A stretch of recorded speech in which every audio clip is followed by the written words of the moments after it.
Hello everyone and welcome back to another video. In today's video I'm going to show you how to fix analytics not tracking in Hostinger Website Builder 2026.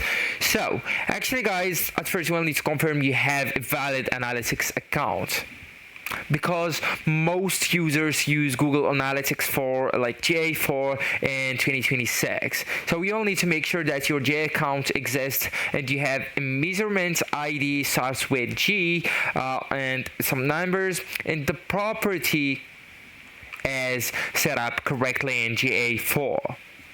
So that's the GA4 if you're wondering what is that website, okay?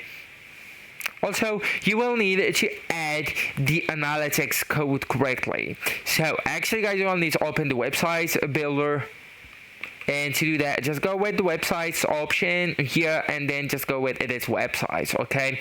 And this is the website builder.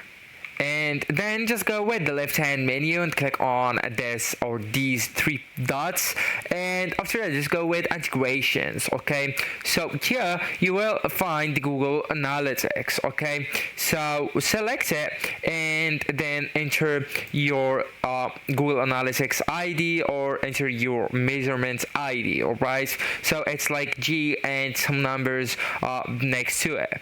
Then just go with save changes and publish the website by clicking on go live. And then all you need to do is to check if tracking is active on publishing the site, okay, or on published site. So analytics only works on live published pages. So you all need to go to the website builder here and then just go with publish as I told you, and wait a few minutes and then just open the site in an incognito window and visit multiple pages and check Google Analytics real-time report.